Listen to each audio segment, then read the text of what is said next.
Hello, Bill. Good morning, Matt. Welcome back to the DMZ, everybody. Monday morning, we don't start a week. We're usually mid to late week. We're a bit of recap. Does that mean we do two shows this week? Or... I don't know.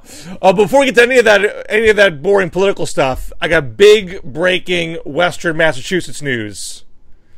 It is the start of Sugar Shack season.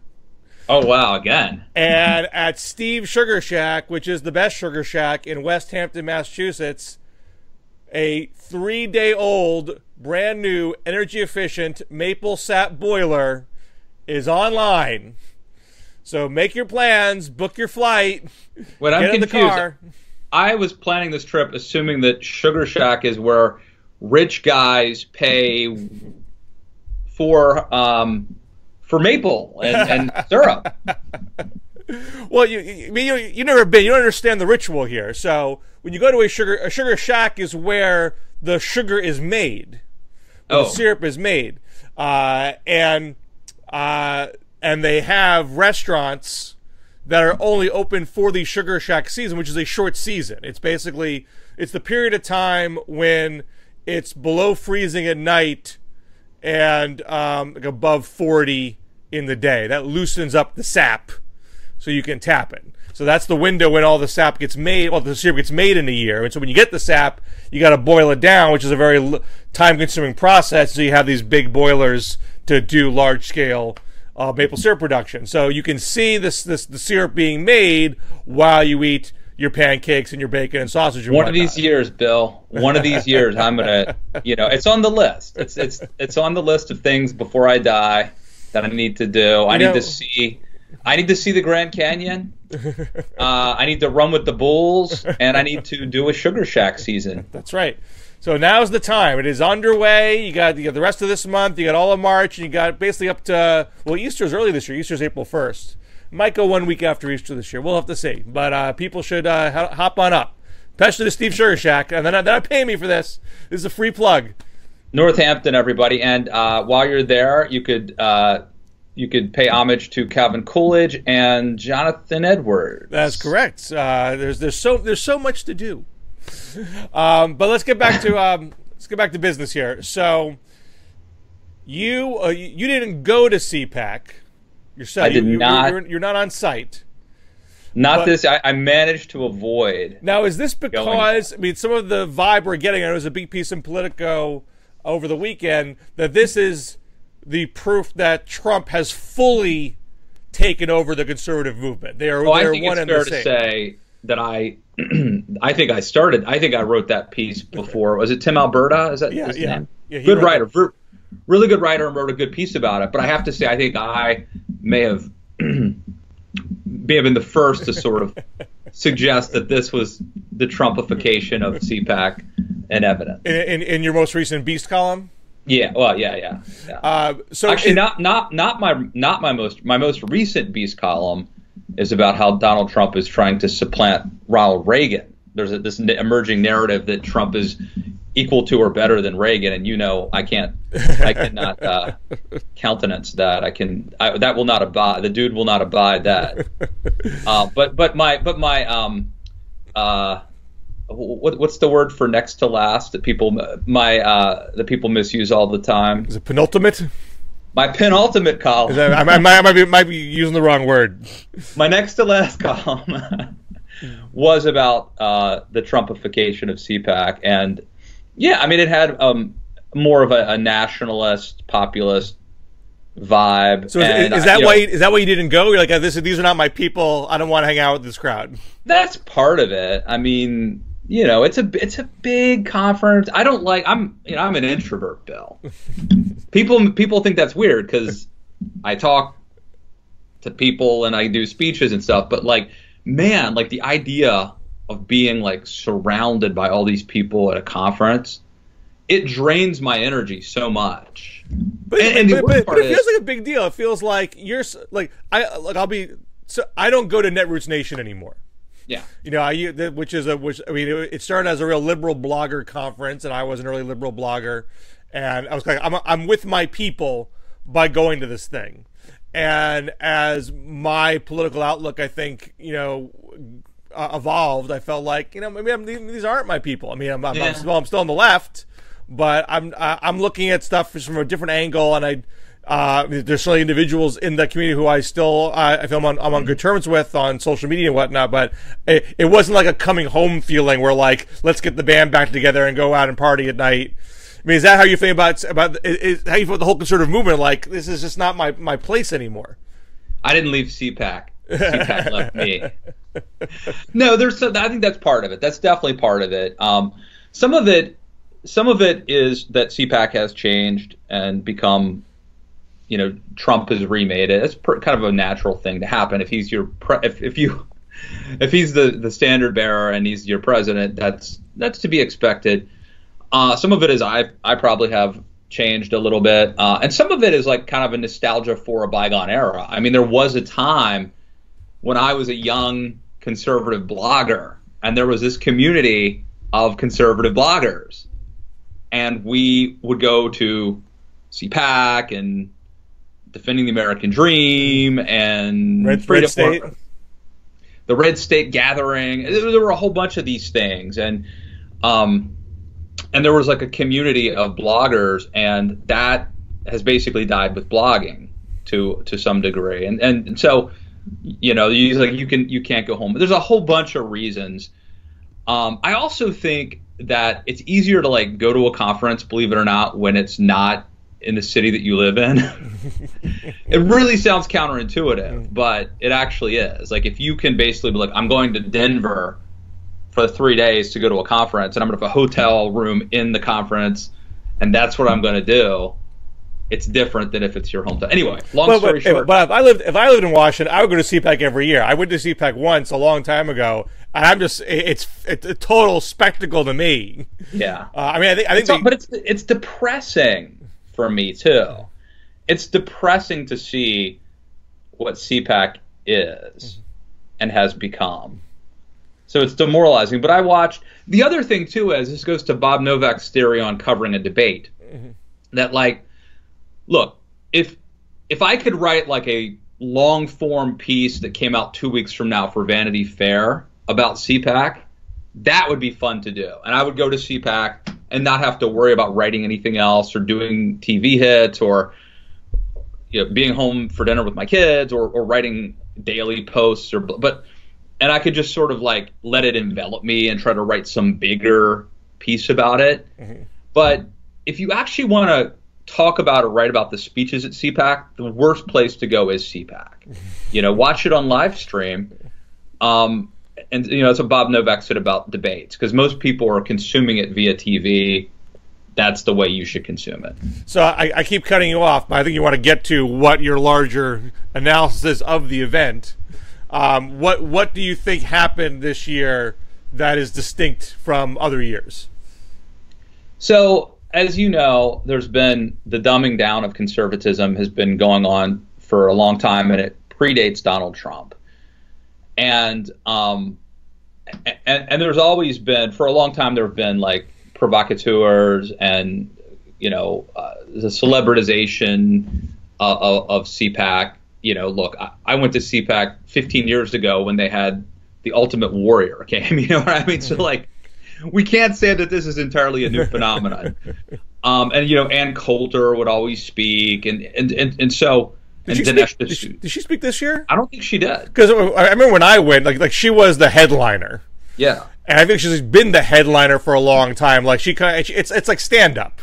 Yeah. And maybe Laura Ingraham did some of that this year. But that's sort of what always struck me as the difference between CPAC and progressive conferences was the CPAC was sort of this cavalcade of individual speakers trying to one up each other on saying incendiary things to get media attention, and the liberal conferences just don't have that mentality. I mean, it's a lot more panels and discussion, and not individual speakers, lobbing rhetorical bombs.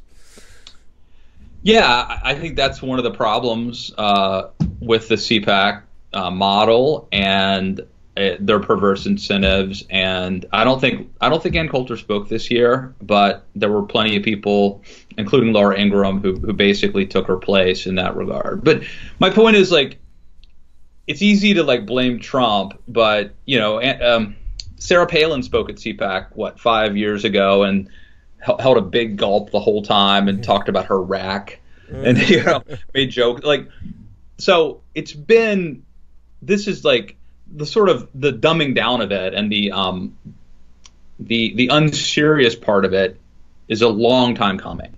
What's different this time around is the more nationalist populist vibe, where I think when you have Le Pen and the Brexit guy, Nigel Farage, and Seb Gorka, and Laura Ingraham, so to me now you have like two trends aligning. There was already the trend of the dumbing down of it, of the provocative nature of it, as opposed to the more intellectual nature. And now I think on top of that, there's an ideological shift.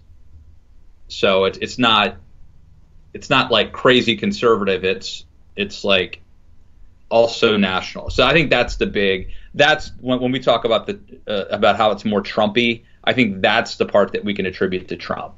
Now we have this news that's come out in the past. I mean, the news happened, I guess Friday or Saturday, but on Sunday, Mona Sharon, who's a conservative columnist, she was on a panel.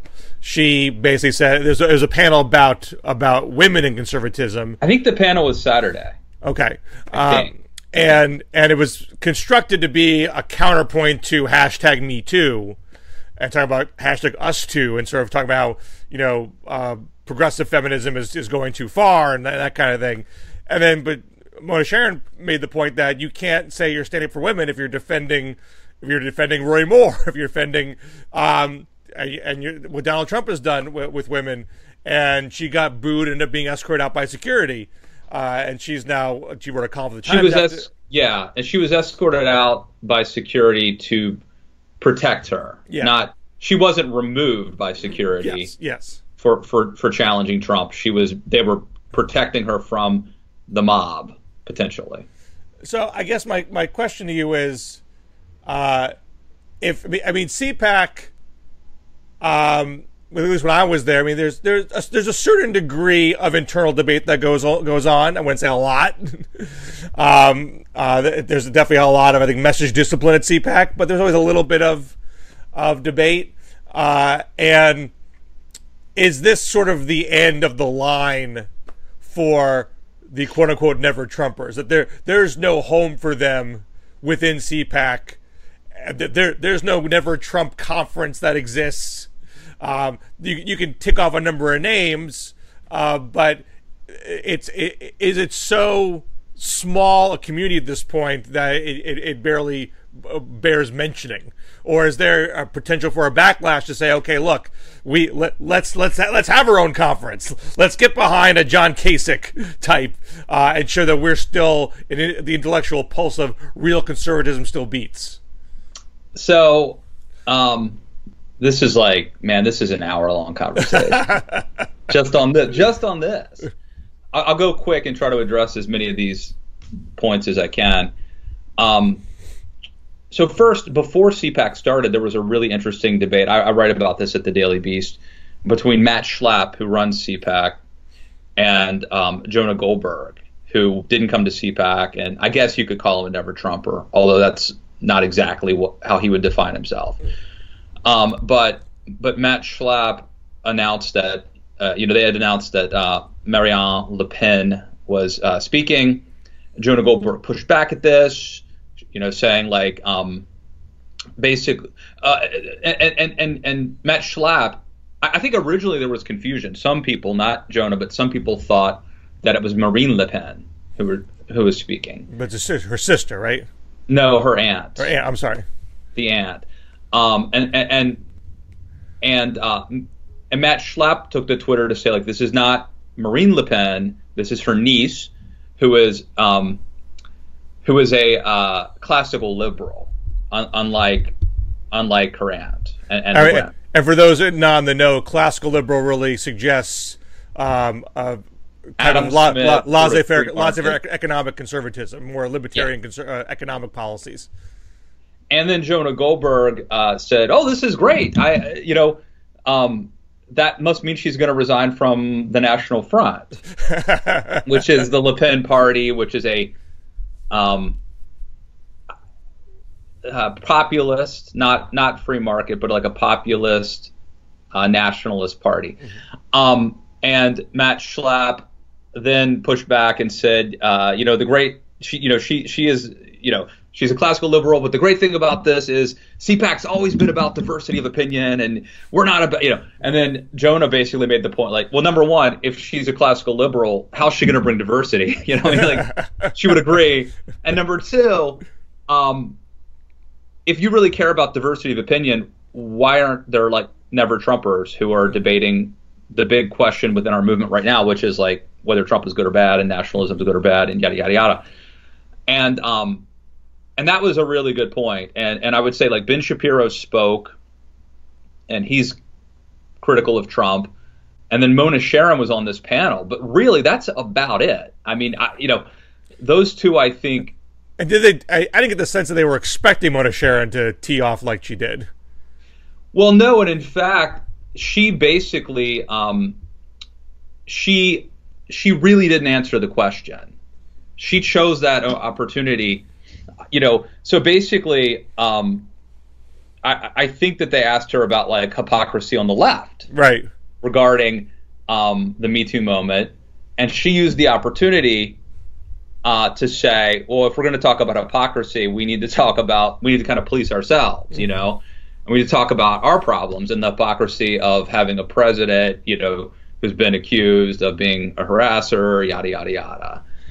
So you asked some questions about like CPAC. I don't think, like number one, John Kasich is a joke. I mean, like the idea that John Kasich represents anybody other than John Kasich, he has no constituency outside of Ohio, as far as I can tell. And like, I think this is like a fundamental misunderstanding of what NeverTrumpism means. And maybe it's just a fact that like the problem with ever organizing NeverTrumpers is that number one, it's hard to organize anybody nowadays because everybody wants to run the show and everybody has their own reasons, their own nuanced reasons for being a NeverTrumper, or even maybe I wouldn't even call myself a NeverTrumper, But I don't think Kasich would be the leader in any event.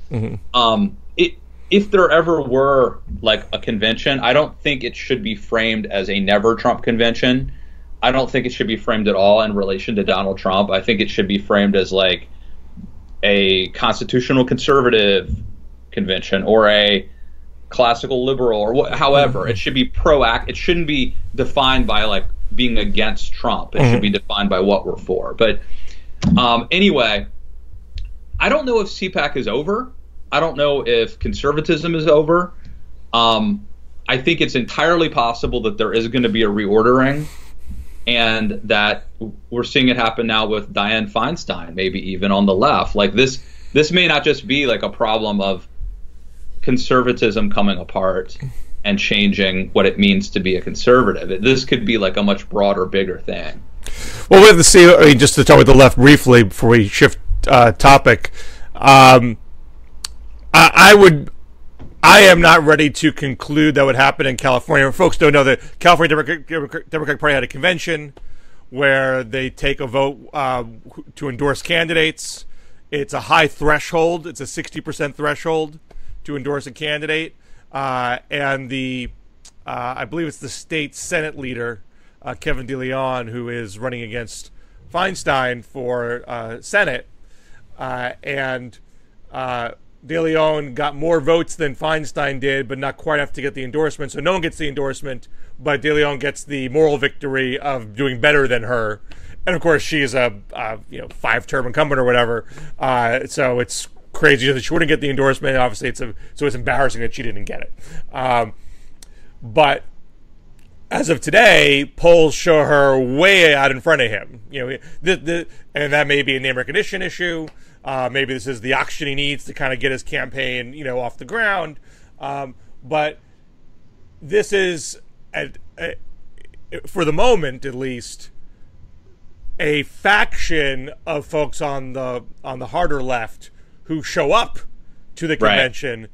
You can't assume that's reflective of the Democratic Party electorate in the entire state. I mean, back in 1990, when Feinstein first ran for Senate, and it was a more crowded field, and she didn't necessarily have the pole position. But she knew going in, this room is more to the left than I am. I'm not even going to try for the endorsement. I'm going to go there and state my support for the death penalty and get booed and run with that, and which she did, and got booed and got the nomination and won the Senate seat. So this is not the first time she's had to tangle with the most left faction in the state. Now, if the party is in a different place in 2018 than 1990, maybe the situations are not analogous. Well, I don't know if the Feinstein, I mean, that's just the latest data point. That may not be indicative of this, but we've talked about it before, the Bernie Sanders wing, which I don't think that this, was it Leon, whatever his name is? I don't think he's a Clinton guy, I think, but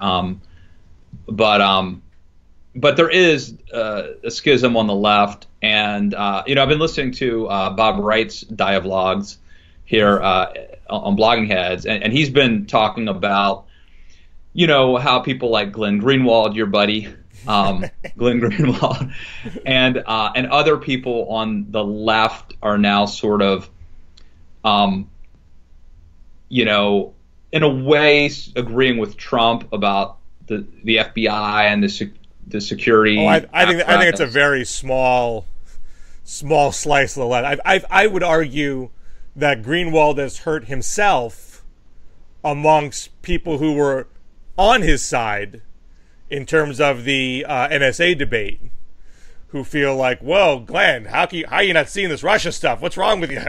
And even within the Intercept. But he writes. I mean, look, I know the world has changed and situations change. And sometimes when situations change, you have to change your focus or your opinions. But he has been consistent. I mean, he is the one who has been consistent. I'm sure he will tell you that. Well, I think Bob Wright would agree. And but anyway. I think there is a Greenwald left that is deeply suspicious of the deep state in general and of mainstream media narratives, and just because you tell me Russia is bad, I'm not going to believe you that Russia is bad. Like that. I mean, Greenwald is not a man on an island, but I do not believe that is indicative of the. I mean, even Bernie Sanders takes shots at Putin in Russia. I mean, he was a little squirrely about whether he himself should be maligned because the Russia bots were boosting him, and he tried to shifts over Hillary. But you read other comments he's made. He is very much critical of Russia interference. He's critical of Trump for not taking Putin on. So he and Greenwald not on the same page on that stuff. And I think there's much more of that on the left than where Greenwald's at. All right. Well, let me just. I don't want to belabor this or belabor this point, but so let me just ask you, like, point blank a question. Do you think that this is a do you think that what we are witnessing right now is a realignment of both political parties and movements, and or do you believe that this is almost exclusively a problem of the right? There is, I think there are plates shifting on both sides, but I think it's a little early to say, because there's so much anti-Trump fervor on the left, to what extent that papers over the fissures that exist on the left for the time being. Then they might manifest later. I mean, I think there's definitely divides on the left in terms of foreign policy, how interventionism versus nationalism or isolationism. I think there are different views, vis-a-vis Russia, and there's different views as far as domestic policy. Are we, democratic socialist, or are we, or are we more technocrats? I mean, all that stuff is still out there, but I don't know yet if there's a chunk of what has been the Democratic Party. It's going to leave it and go somewhere else. Whereas David Frum was on with Bob Wright the other day. I hate to keep promoting other people lesser podcasts than this one. That's a niche show. I think we can agree. But there's this other niche podcast, part of Blogging Heads, and David Frum made an interesting point, which is that the baby boomers lived for so damn long, and I mean, I'm still waiting for my first Gen X president. Like, it may never. I think we're just going to skip right over it. Well, you could count Obama as being on the upper bound of Gen X. Really? Yeah, I mean, the book, the Strauss-Howe book, which was, I forget if it was called Generation X or something else. I think they defined Generation X as born between 61 and 81. I think Obama was 61. Okay. All right. Anyway, the boomers have dominated our politics for so long, and that what happened is, this is Frum's theory, that like generation, like, so for example, if you joined a political party because prohibition was your most important issue, then when that issue went away, you might go to a different party because that dominant defining issue like was irrelevant, right? Yeah. Frum's theory is that the boomers, because they were so important and so active and so dominant for so many years, they've kind of artificially kept the left versus right paradigm in place for so long, and it's now beginning to shift. I think people like Trump want to say it's insiders versus outsiders. It's a new thing, but I could just tell you, like, I'll give you an issue right now that I'm increasingly concerned about. I just heard this guy who worked for Google, and he was on Ezra Klein's podcast, and he was talking about how technology, social media, smartphones are addicting us, you know, and these companies are really trying to addict us. And people are now saying, like, this is the new tobacco, you know, like, this is a serious problem. I'm not saying that that's going to become the new abortion debate, but it's not inconceivable that, like, the question over tech companies like Facebook and Google basically intentionally addicting us, which infects and affects our political discourse, everything, including our own psychology, our health. This is it's not inconceivable that this could become a big top 10 issue or something in the future, and like, I may line up with liberals on that. You know what I'm saying? I think there are a number of issues like that which have the potential to scramble the current left-right paradigm. I don't think it's fair to say, you know, boomers are so annoying and haughty and pretentious and self-righteous that they have sort of ruined our ability to, you know, break free of the ideological spectrum. I think you go back 100 years ago when the parties were not ideologically pure. There was, you know, mixes of left and right in both parties.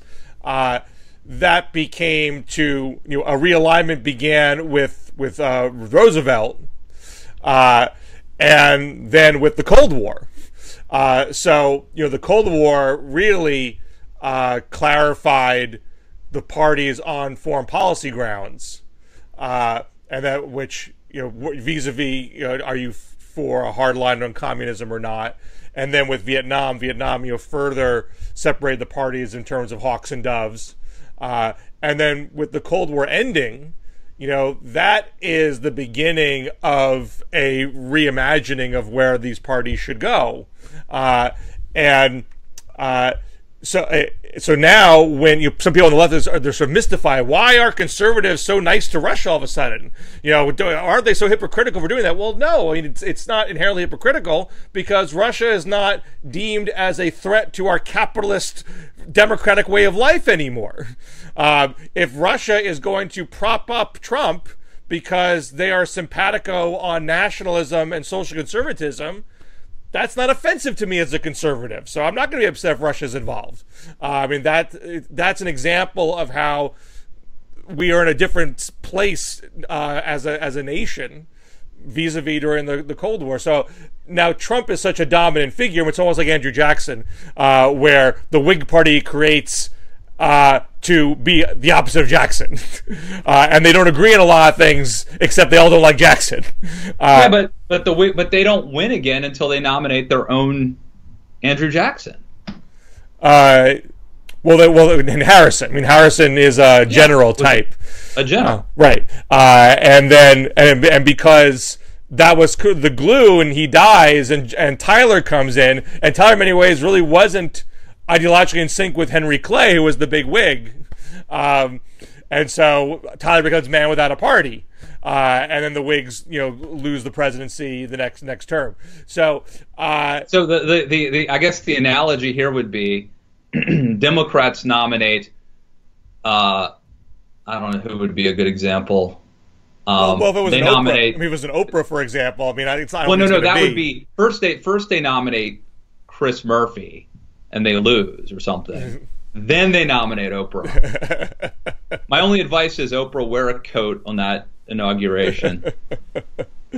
But I mean, there's a risk. I mean, I think Democrats certainly have lots of internal issues to grapple with. I think it's going to be laid on the table the 2020 primary for a long period of time.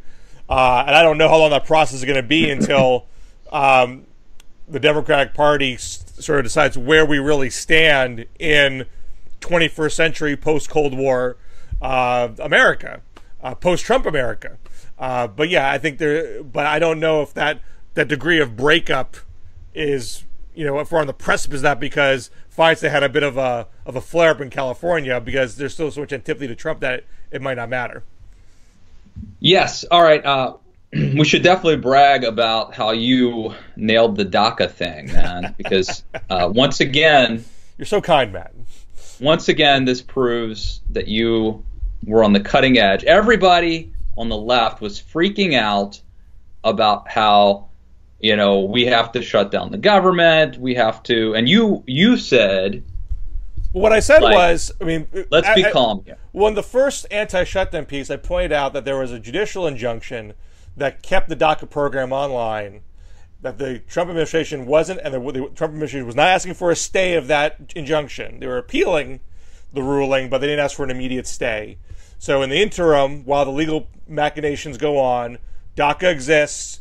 You can apply for renewal of permits. You can't get a new permit, but those who already had permits, when the 2-year permit runs out, they can get 2-year renewals. And if the illegal wrangling continued, it's possible these permits might get people through the entirety of Trump's term. Yeah. And a lot of the immediate pushback was, you can't trust that those judicial rulings are going to last very long. This is one judge out in Hawaii. The judicial branch in general leans right. We saw this with the travel ban. We got all excited. The travel ban got struck down, and the Supreme Court brings it back. That whole thing is rigged. So that's not a read to cling to. But in fact, what has happened was, since the Trump administration did not ask for a stay, they did go to the Supreme Court and said, hey, we want you to take an expedited acceptance of the case and rule on the merits as quickly as possible. But since they didn't ask for the stay, there was no underlying reason for the Supreme Court to treat this as an urgent matter. By not asking for a stay, you're signaling this is not urgent. If there was some urgent harm being done, you would ask for a stay. So the Supreme Court, as many expected, this is Monday, this morning said, we're not taking this case. Yeah. We're not suspending the injunction. This will go on the traditional track. It goes to the Ninth Circuit of Appeals, which, by the way, is considered a liberal circuit. And when we get it, we get it, if we get it. Well, but the interesting thing about this, Bill, was you wrote that piece, and you were exactly right. But most media report, and this wasn't like you had some secret information. Right. But most media stories were always framing this as the deadline is March 5th. And if Democrats and Republicans don't come together and do something to pass DACA legislatively, on March 5th, people will begin being deported. Right. I mean, the media was saying March 5th's the deadline. Trump was saying March 5th's the deadline. Democrats were saying March 5th's the deadline. Just as a plain factual matter, at the point when the shutdown began, through all the debate in February, the March 5th deadline did not exist. It had an injunction that made it moot. Now, I would go back and say, if that injunction hadn't happened, Democrats would have had a stronger hand. Oh yeah, going in the shutdown. Sure. I mean, then there was a real sense of immediacy. And my point always was that the pressure to put on Trump is the threat. Deportations are going to happen. It's going to be on you. Yeah. Without that, this is the chance to say DACA exists and go get your permits. And I would make a point here. For those of you who waste your time listening to this show, it wasn't a few years ago. A younger Matt Lewis said, Pope Francis is coming to speak to Congress. I'm not going to predict this, but I think there's a chance that John Boehner may resign. That's right. May quit being speaker, because this is going to be the culmination of his career. And it happened. It happened. And now this is, I can't even, we should keep track of all the times you're right. Well, yeah, I never said I know the Supreme Court is going to rule in this way. I wasn't predicting, but the option was a real one. And it made sense to me to not get ahead of things. Wait until that moment reveals itself to say, okay, now you have a real urgent moment here. Now we got to put our foot on the gas. So just so people understand, the appellate court's going to rule probably over the next several months. We don't know exactly when. If it's a liberal court, so the people are going to expect it to rule in favor of, rule against Trump, although you never can know for sure. But if they did rule against Trump, they would presumably appeal to the Supreme Court, and they would get it most likely in the next Supreme Court term, which runs between September 2018, June 2019, and usually the bigger rulings tend to happen, in June. So you will probably going to have DACA online through that point at least. And so if you get a 2-year permit, if you renew for a 2-year permit in January 2019, that's good for till January 2021. So this puts immigrants, I think, on relatively firmer footing, for at least in the short term. Now, arguably, it's not bad for Trump politically, because he gets the benefit of showing to the anti-immigrant nativist base of the party, I fought to get rid of those immigrants. I fought for the wall, without having to actually do the dirty work of deporting dreamers, which are the most sympathetic of the immigrant pool. So he gets to have his cake and eat it too, but Democrats get to say, we didn't sell the dreamers out. Well, we didn't take a bad deal that Trump was trying to foist upon us. We held out, and dreamers still get to stay for the time being. Now, doesn't this, I'm trying to game out like what this does in terms of leverage and in terms of actually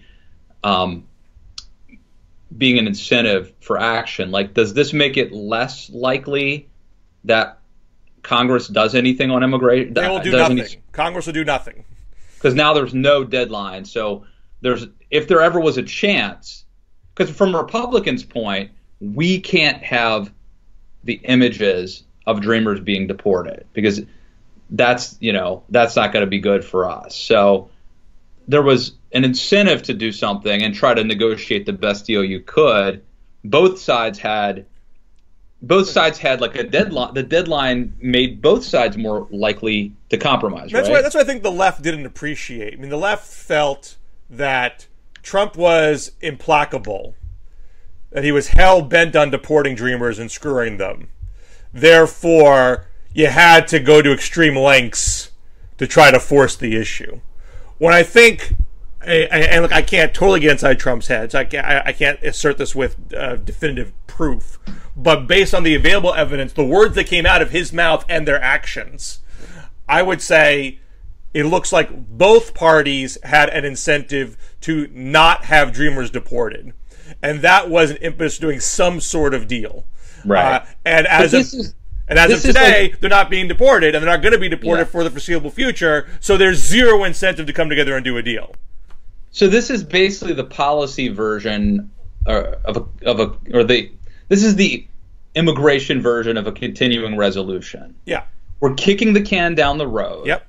We live to fight another day, but we're not resolving anything. We're not really fixing anything. We're still going to be afloat. Nothing horrible is going to happen today or tomorrow, but it's also an excuse to actually not deal with our fundamental problem. Well, from the left standpoint, status quo is not a horrible problem.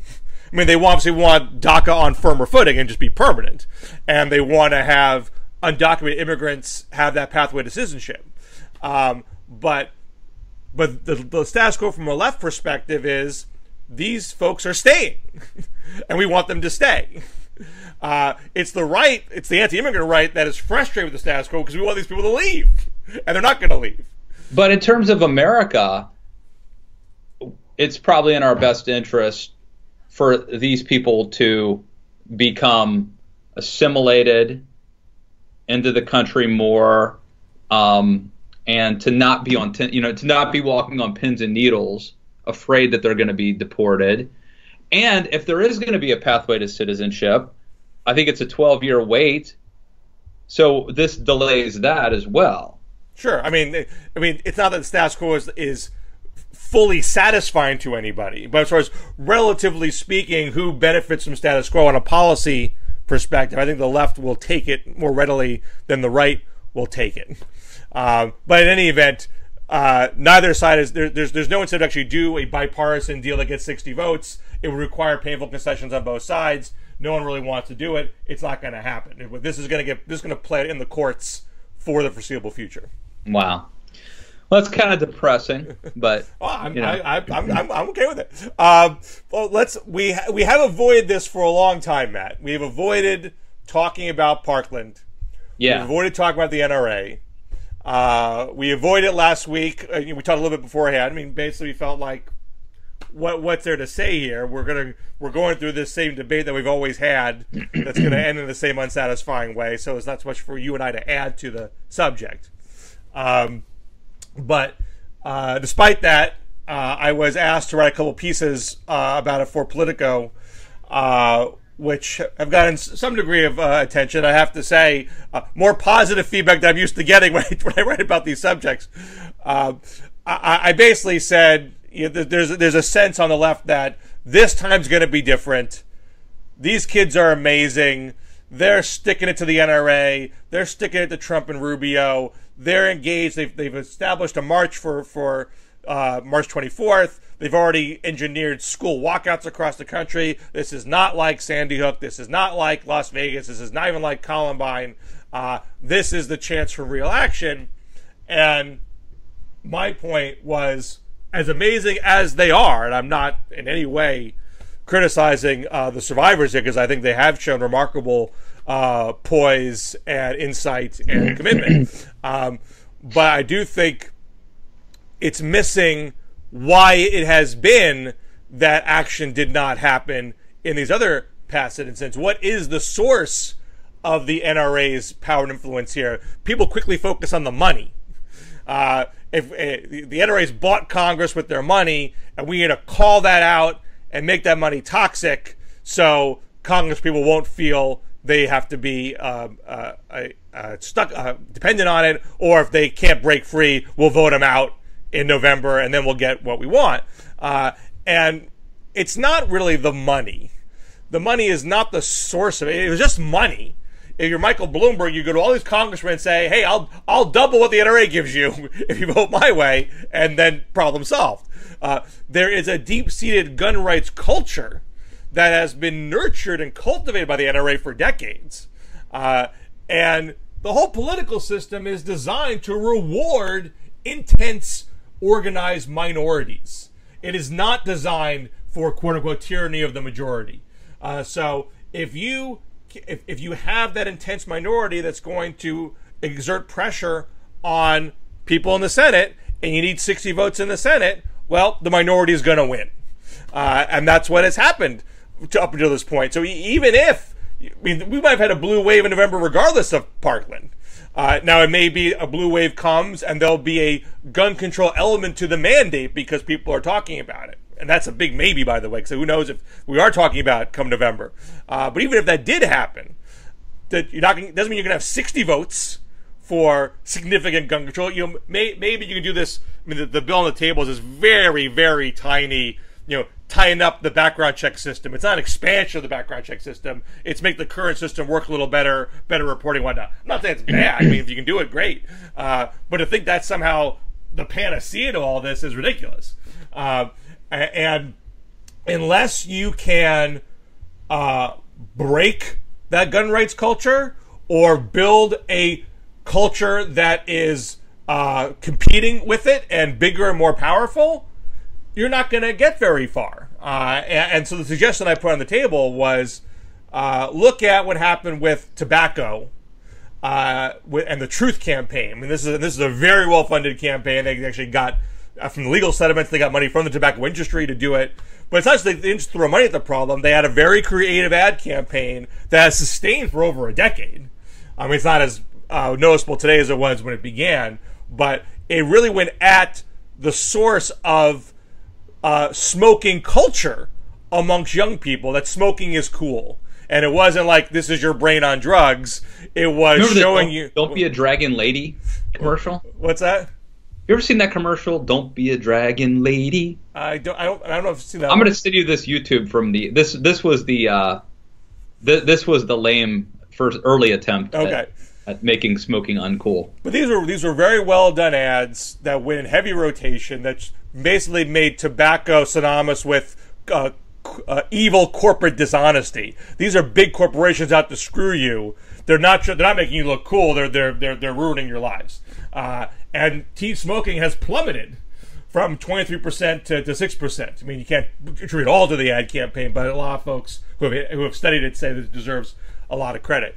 There isn't a sustained attempt at shaping a gun-free culture because the gun control majority only reacts after public mass shootings. And they happen a lot more than anybody wants, but they don't happen every day. They happen a few times a year, sometimes only once a year. And the vast majority of gun deaths are not from public mass shootings. I mean, so in 2016, you had 71 deaths from public mass shootings versus 38,000 gun deaths, 2/3 from suicides, the rest are from other crimes, domestic violence incidents, accidents. This plays into Dana Lash's comments at CPAC. Well, Dana Lash, I mean, she's wholly disingenuous and dishonest, but she has identified something of truth that the gun control majority should think about. So she goes on to CPAC and says, you folks in the media, you just love the ratings. You just love crying white mothers. Where are you when there's gun violence in Chicago? Now, she's just mentioning that because she's trying to drive a racial wedge through people, and which ignores the fact there was tons of news coverage around the Charleston massacre, which very much was a racial matter. So it's not really a race issue, the way Dana Lash points out. Yeah, it's mass shootings, right? Mass shooting versus the daily grind of gun violence. Right. And it's true that we are not as attracted to daily gun violence because that seems normal to us. There's a thread here between the incidents that really grab our attention beyond the obvious just big body count. Parkland, Sandy Hook, and a less known case, Granada Hills, which happened in 1999 after Columbine. It was a Jewish community center and preschool in the Los Angeles area. Because not a lot of people died in that. No kids died. A mail carrier was killed off the premises. But there was footage of kids being evacuated from the building that were very startling, and so it got a lot of attention at the time. That one actually sparked the Million Man March, the Million Mom March in spring of 2000. Not Columbine, although it was out, Columbine was still on people's minds. Granada Hills, Sandy Hook, Parkland. Blue America, not red America. Left-leaning areas, wealthy areas for the most part.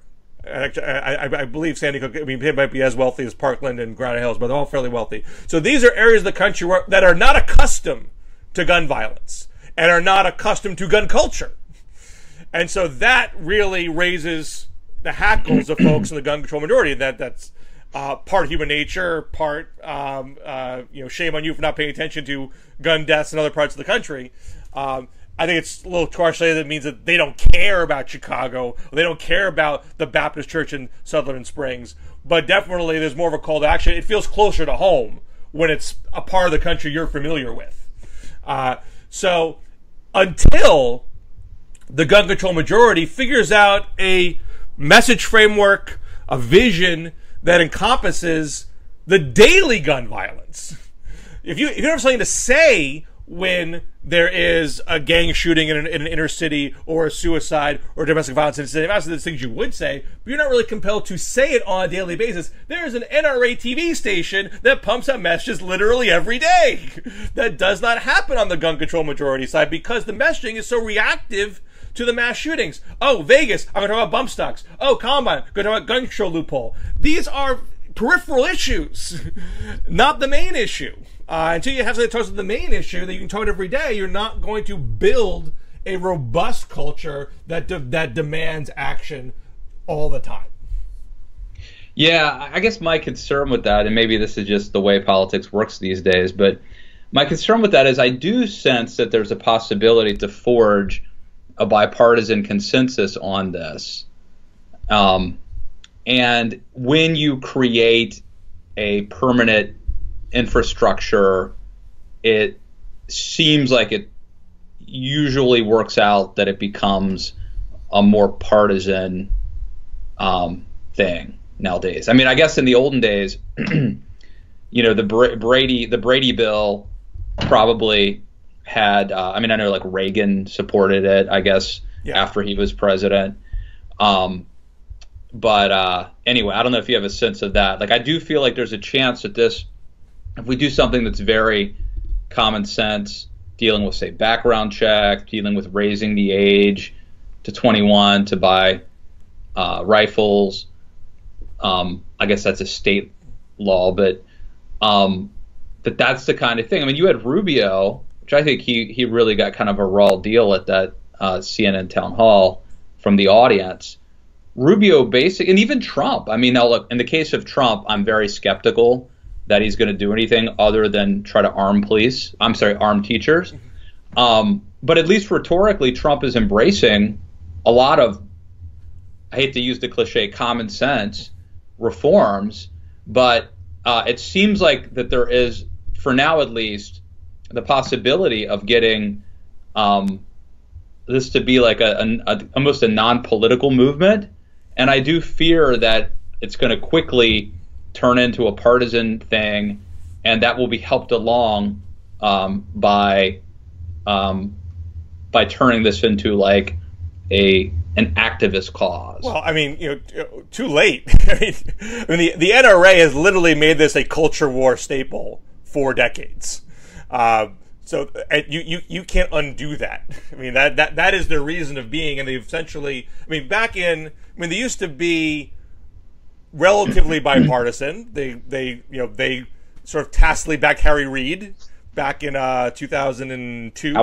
Wasn't Howard Dean an NRA guy? Howard Dean had. I mean, Vermont is the only blue gun rights state. And Bernie Sanders still talks relatively gingerly about the subject. But there always were a handful of Democrats who were NRA Democrats, and the NRA tried to kind of keep that contingent alive and maintain a bipartisan majority for its position. But they've definitely made a shift to say, look, we are just part and parcel of the conservative movement. In fact, we want to be the dominant player in the conservative movement. We want the conservative movement to be based around our view of freedom and liberty. And I just don't see. So what you're referring as common sense, and you're not alone in doing that, I would refer to as narrow. There is a barely perceptible range of issues that both sides could theoretically get behind. Everybody agrees you should strengthen the existing background check system so it works as it was designed to do.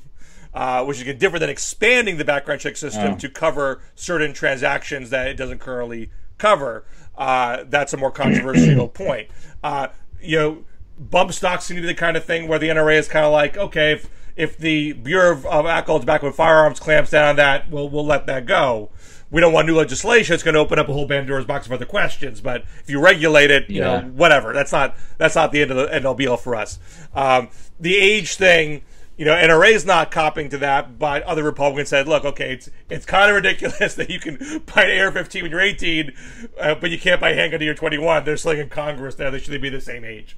But even that stuff, I mean, that is so minor to the vast majority of gun violence in the country. So it's not like if you do those things that we agree on, problem solved, we all go home. No, I agree. I agree. I think that should be part of. See, you're very focused on guns. Well, it's the issue at hand. Well, not exactly. There's also mental health, and there's school security. There's our violent culture and entertainment. I think that there is a broad spectrum of things. But these aren't things everybody agrees upon. I mean, even mental health, which should be. I mean, there's basically that people who have mental health problems should get help. Like everyone sort of generally agrees with that. But you could very easily, you could take things too far. You want to institutionalize people who have issues that can be helped, outpatient. And you don't want to scapegoat people to such a degree that they become afraid to raise their hand, say I need help because they don't want to get locked up. So how you deal with that problem is complicated, and it certainly involves money, which you're not seeing Republicans, pony up for. So that's not a simple thing to focus on. And obviously arming teachers and what does school security mean is a hugely controversial subject too. I know. I think it should be like going to a federal building. But anyway, I guess the point I would make is I think I see guns as one facet of a reform agenda to stop school shootings specifically and mass shootings in general. And I think you see this as really all about guns, and the school shooting or the mass shooting aspect of it or facet of it is really not even the primary thing that you want to fix. You think that gun violence in general, that maybe we can use these instances as a catalyst to have more gun control, and to create a movement, an activist movement to do more gun control. Is that fair? Well, I wouldn't go as far as to say that I think I don't want to rank the issues. I think mental health is extraordinarily important. I think there was a clear. I don't want to just be part of the mob and start pointing fingers and blaming folks, but clearly Nicholas Cruz had warning signs and needed mental health services. He needed more than he got. He also, and the other part of the story, and I do not think that this should negate or nullify the fact that we have a lot of issues to address, but it's very clear that the police and the FBI made some colossal mistakes and errors along the way too. That needs to be fixed. I mean, as part of a broader. I don't even want to totally go there yet. I mean, probably, but for example, you had this call in January where someone said, "I'm worried he's going to shoot up a school." That's not enough to lock somebody up. That's just not. No. That's not a crime to have someone express a fear something's going to happen. Now, but it might be enough to have these. I forget what David French over at National Review called it, but it's like basically like a temporary restraining. You can't get a gun or you can't have a gun during. It would be a lower bar to basically go to somebody and temporarily deprive them of having access to a gun. Well, I don't feel like I'm in a place to even adjudicate all the possible things. I know at a minimum there were enough warning signs being communicated to authorities that he should have had, and he had visits. So I feel like I don't even know what happened at these visits. I get little bits and pieces in the press. I don't want to extrapolate too much. I want to know what happened at all the visits. I want to know what services he did get before I can determine what exactly did he not get that he should have had. I mean, there is a whole movement in the country. One thing in particular here, there was so Jake Tapper had the Broward County Sheriff on Sunday, and he was pressing the sheriff about this program in the schools that's called Promise, which is designed to keep kids out of prison for infractions, and was Tapper was asking a lot of questions, and I'm blaming Tapper for asking the questions, for it to ask the questions. Was this program too lenient? Did it let kids off the hook? And that kind of program is essential to break a school-to-prison pipeline. You don't want to shunt kids into prison at a young age. You want to get them help. They should have mental health services, family counseling, substance abuse treatment, all that. So you want to identify problems and intervene without locking them up. And that's what this program is designed to do. So I do want to see what went wrong here, that Cruz was unable to get sufficient mental health services. And I think that's an enormously important issue. I know we're almost out of time, but I do just want to circle back real quick to the point I was making a little while ago, which is I feel like my instinct, whether it's immigration or guns, is that we should basically be peacemakers, try to have a broad bipartisan consensus on things that incorporates conservatives and liberals and comes to a compromise. And I think that is very out of touch with what happens today. And I think that's where this gun thing is probably headed, that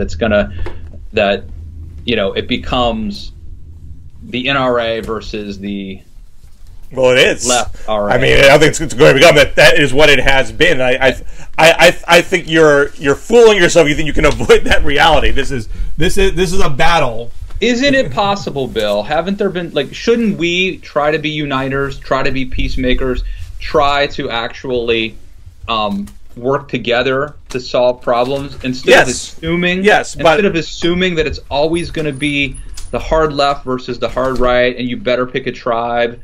And I think you're right, but I don't think it's going to be possible to bring the NRA to the table. You're going to have to unite a majority. It's going to have to be bigger than just Democrats. It's going to have to involve Republicans.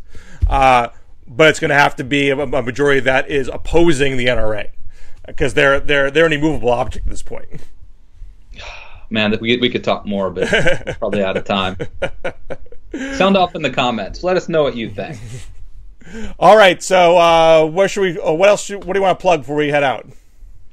Read Bill's pieces, Politico magazine, and read me at the Daily Beast. All right, so I have Why the NRA Always Wins, and Are We Putting Too Much Pressure on the Parkland Survivors, both in Politico this past week. And I wrote about CPAC at the Daily Beast, and I wrote about why Trump is no Ronald Reagan at the Daily Beast. And check out my podcast, Matt Lewis and the News. I had John Ward of Yahoo on. Excellent reporter. Talking about Billy Graham and Eric Metaxas, who is a Christian writer who is pretty pro-Trump and how that jibes. So check that out. Excellent. All right. Until next week, sir. Check us out. Follow us at DMZ Show on Twitter, and we'll see you next week, or maybe even sooner. Take care. See ya.